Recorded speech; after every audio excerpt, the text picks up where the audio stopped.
Hey everyone, Nova here.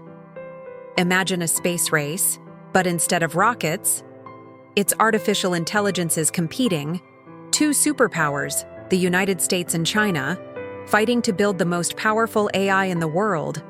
And guess who wins with this race? We do. Stay with me and I'll tell you why. You remember the space race of the 60s, right? The US and the Soviet Union competing to see who would reach the moon first? That rivalry massively accelerated technology. GPS, Teflon, Velcro, freeze-dried food, so many things we use today were born from that competition. Well, we're living something very similar now, except instead of rockets, we're talking about artificial intelligence. And instead of the Soviet Union, it's China giving the US a hard time. And wow, this race is fascinating. But here's the difference.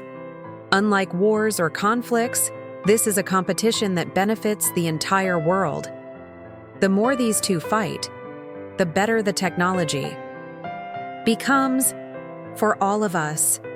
Let me show you how. Let's go back in time a bit. In the early 2000s, when people talked about Chinese tech, most imagined knockoffs, cheap products copying Western brands. But look at the incredible shift. In just 2 decades, China went from imitator to a respected innovator. How did that happen? First, massive investment in education. China graduates millions of engineers every year. Many study in the best universities in the world. And then, bring all that knowledge back home. Second, long-term planning. While Western companies think quarter to quarter, China plans for 10, 20, even 30 years ahead. Made in China 2025 is one of those plans, aimed at dominating advanced technologies. Third, sheer scale. With 1.4 billion people, China has data to train AI like no other country. The more data, the better the AI learns. And trust me, they have a lot of data. Now comes the fun part. Both countries are playing the same game, but with completely different strategies. It's like Brazilian soccer versus German soccer. Two styles, both can win. On the United States side, the strategy is turbocharged capitalism. Private companies like OpenAI, Google, Anthropic receive billions from investors, total freedom to innovate, competing fiercely with each other. The best survives, the market decides. Advantages, agility, creativity, disruptive innovation. When there's no bureaucracy, things move fast. Disadvantages? Sometimes there's a lack of coordination. Companies duplicate efforts, and not everything is shared. On the China side, a strategy of coordinated state investment. The government sets priorities, directs resources, universities and companies work together. Everything aligned with national goals. Advantages? Perfect coordination, focus, guaranteed funding.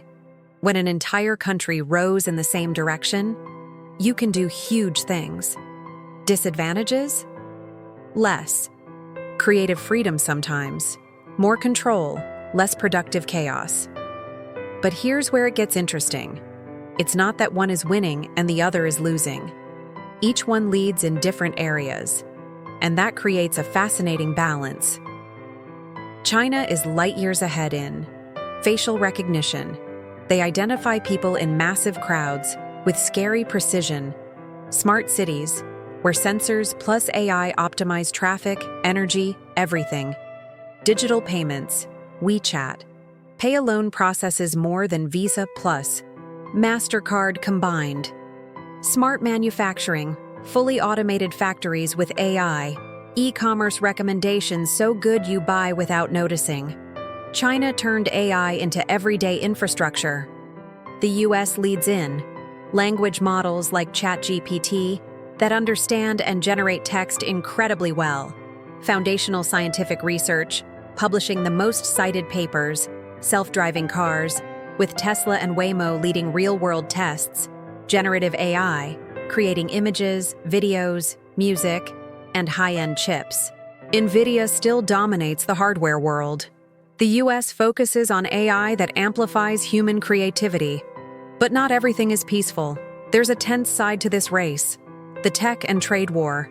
The US doesn't want China getting access to the most advanced chips, so they created sanctions blocking the sales. China responds by investing heavily to develop its own chips and building alternatives to every block technology. A complex dance of action and reaction. There are also espionage accusations, both sides accusing each other of stealing tech secrets. It's hard to know what's true in all this tension. But here's the positive side. These restrictions forced massive innovation. Chinese companies had to get creative and ended up building more efficient solutions. It's like the saying goes, necessity is the mother of invention.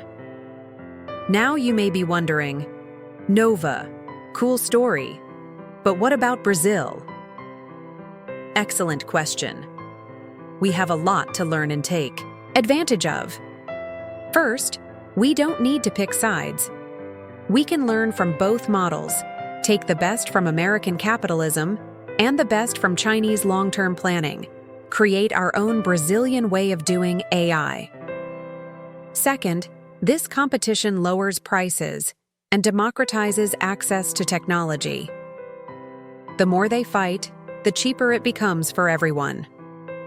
Brazil can deploy advanced AI without spending a fortune.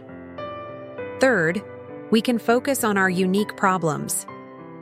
AI for the Amazon, for tropical, agriculture for public health systems, things neither the US nor China will prioritize, because these challenges are ours. So who's going to win this race? My answer might surprise you. Both. Or better, all of us. I don't think there will be a clear winner. Most likely, both will keep advancing, each with their strengths, and the whole world will benefit from both styles of innovation.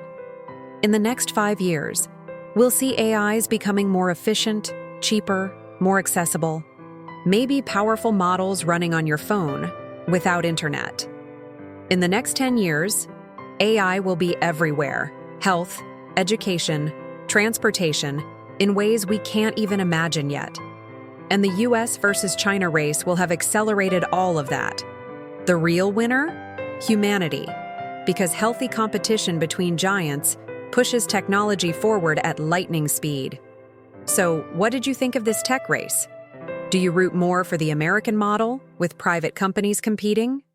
Or the Chinese model, with coordinated state investment? Or do you think, like me, that both have value and the world wins? Comment below and tell me what you think. And if you enjoyed learning about this incredible rivalry, don't forget to drop a like, subscribe to the channel, turn on the notification bell, and share this with your friends who love tech.